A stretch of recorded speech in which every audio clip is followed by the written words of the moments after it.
Magandang gabi mga bata.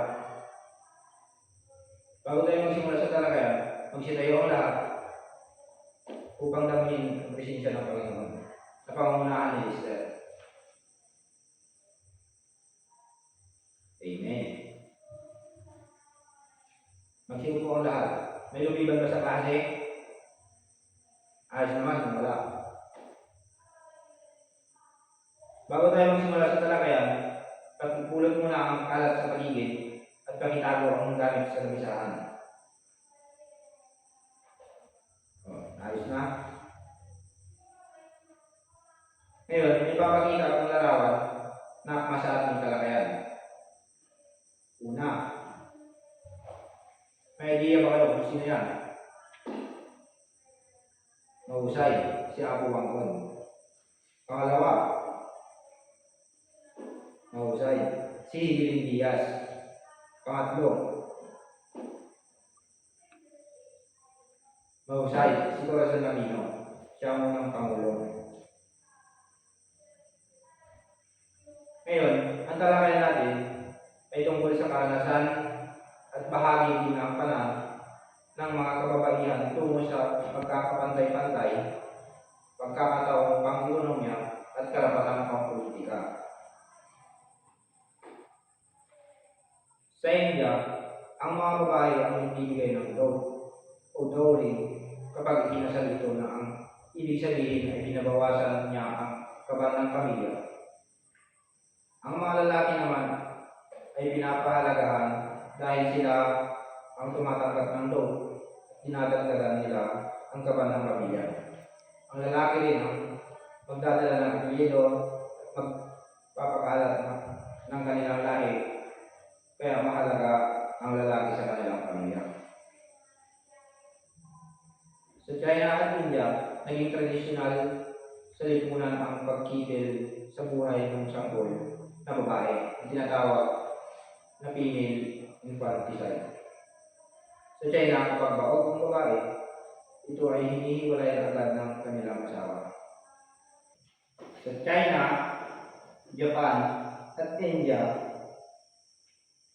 bilang dalaga, ang mga babae ay sumusunod sa kagustuhan ng kanyang ama. Bilang may asawa ng kanyang asawang lalaki at bilang palo ng kanyang panganay na anak na lalaki.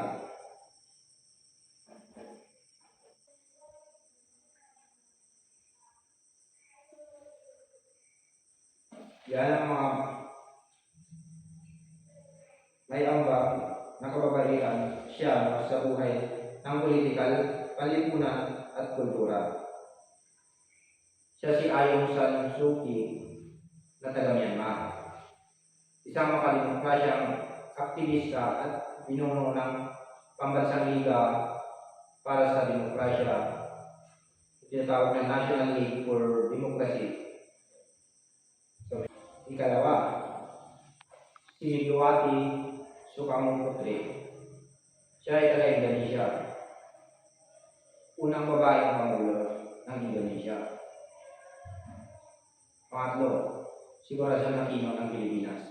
Kauna-unahang babaeng Pangulo ng Pilipinas at ninukulong bilang Pangulo sa pamamagitan ng isang mapayapang revolusyon noong Pebrero 25, 1956 at binalik niya ang demokrasya ng bansa. Pang-apat, si Ami Can ng China, isang magaling na manunulat na Chinese American. Pang-lima, si Anita Magsaysay Po ng Pilipinas, isa sa pinakamahusay na Pilipinang pintor sa bansang Pilipinas. Sinulong din ng United Nations ang karapatan ng kababaihan noong iniklara nito ang 1975 bilang International Women's Year. Ang United Nations Decade for Women, Equality, Development, and Peace mula 1976 hanggang 1985. Ngayon naman, tumawag tayo sa mga halimbawa ng karapatan ng kababaihan. Number 1, pantay ng kababaihan at kalalakihan sa pamamagitan ng paglagay nito sa konstitusyon. Dahil nararapat lamang na ang karapatan ay walang pinipiling tao, kundi dapat ito ay para sa lahat. Pangalawa, ang pag-alis ng diskriminasyon sa kababaihan sa pagsasakatuparan niya ng karapatang pumuto at may luklok sa isang posisyong politikal. Diyan naman, bilang isang mamamayan, ang pagboto ay isa sa napakahalagang karapatan sapagkat dapat ay malaya sa pagpili ng kandidato na gusto mong mamuno sa inyong lugar. O sa eskwelahan, gano'n. Ikatlo, ang pag-alis ng diskriminasyon sa kababaihan upang matamasa ang edukasyon. Dito naman, hindi naman lingid sa kaalaman ng lahat na walang karapatan ang mga kababaihan. Noong unang panahon, sa edukasyon, sapagkat ang kanilang paniniwala ay dapat lamang silang nasa bahay.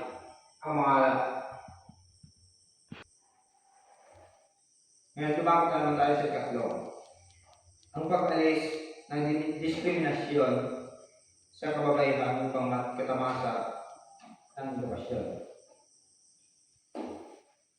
Hindi naman lingid sa kaalaman ng lahat na noong unang panahon walang karapatan ang mga kababaihan sa edukasyon sapagkat ang kanilang paniniwala ay dapat lamang sila ay nasa bahay o tahanan at sila ang nag-aasikaso sa gawaing bahay at ang mga lalaki ang nag-aaral. Ngayon, ikaapat, ang pag-alis ng diskriminasyon sa kababaihan upang makapaghanap buhay.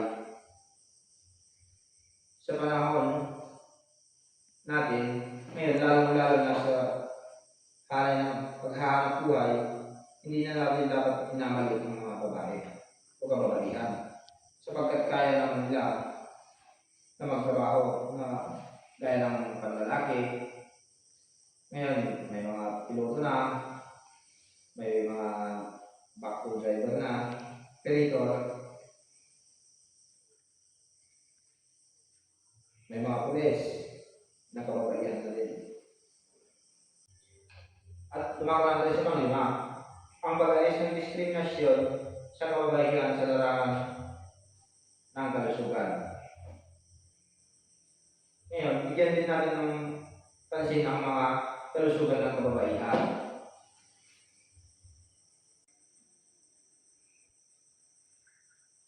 Yan, ang SIDAW. Ang SIDAW, ang Convention of the Elimination of all forms of discrimination against women, ay ang kauna-unahang at tanging international na kasunduan ng komprehensibong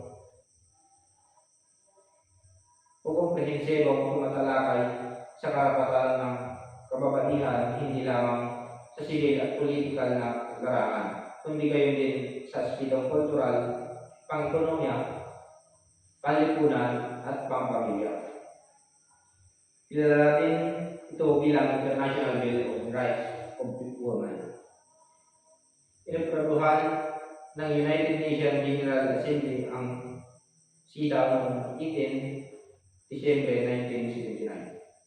Pumirma naman ang Pilipinas sa SIDAW noong Hulyo 15, 1988 at niratifika nito noong Agosto 5, 1981. At dito na nagtatapos ang ating talakayan. Ngayon, dumako naman tayo sa exhibition. Madali lamang sabihin ang tama kung ang pahayag ay tama at mali naman kung ang pahayag ay mali. Makinig ng maayos, dalawang bisis ko lang ulitin. Number 1, sa Pilipinas, ituturing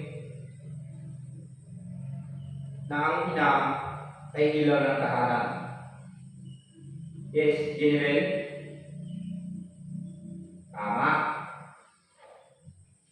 Pangalawa, sa pangkahalatan, ang silangan at timog silangang Asya ay may sistemang patriarchal o patriarchal kung saan lalaki ang nasusunod sa pamilya.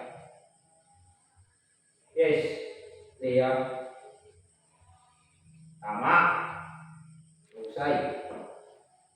Pangatlo, ang female infanticide ang kaugalian sa bansang China at India. Yes, sister. Tama, husay. Pangapat, maliban kay Pangulong Corazon C. Aquino, naging Pangulo din ng Pilipinas si Henry Divinsor Santiago. Yes, Mark. Mali, husay. At panglima, noon ang pagpipililuto ay gawain para sa lalaki lamang. Yes, Hazel. Tama, mahusay. At ngayon, naintindihan niyo naman ang ating talakayan. Magkakaroon tayo ng group activity. Hatiin ang klase sa apat na grupo. Bawat isang grupo ay kailangan makabuo ng isang tula na magpapakita ng mahalagang kontribusyon ng mga kababaihan sa iyong komunidad. Magbilang kayo ng 1 hanggang 4 upang sa rubings natin. Ayos na? Pumunta sa sarili-sariling grupo. Bibigyan ko lang kayo ng 5 minuto para sa paghahanda. Base sa inyong presenta, ang ganda ng inyong presentasyon. Ngayon, sa mga natalakay natin mahalagang kontribusyon ng mga kababaihan sa lipunan, ano-ano ang naging epekto nito sa kasalukuyan ng ating napapansin na obserbahan? Yes, Binibel?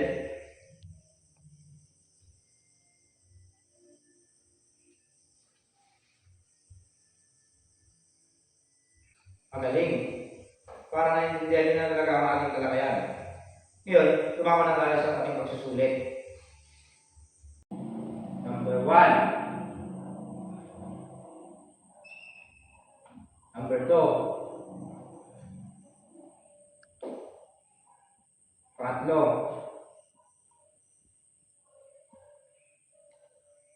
Pang-4 at pang-5.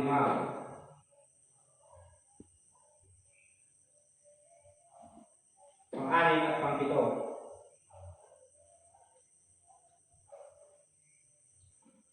Pang-8 at pang-9.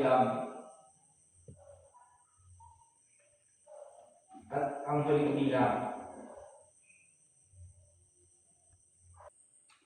At yan na nagtatapos ng ating pagsusulit. Pakipasa ang papel. Ngayon, tapos na ang ating talakayan, bibigyan ko kayo ng takdang aralin. Pakisulat na lang sa inyong kwaderno.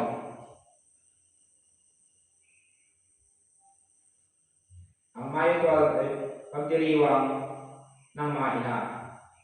Ipakita ang iyong pagmamalakis sa mga ina na may kampanin sa iyong buhay, tahanan at lipunan sa pamamagitan ng isdogan. Batayan sa pagmamarka, nilalaman, 10, presentasyon, 10, pagkamalikhain, 10, kalinisan, 10, at kabuuan, 10. Ito ang total ay 50. At yan na nagtatapos ang ating talakayan ngayong araw. Thank you. Maraming salamat. Goodbye, class.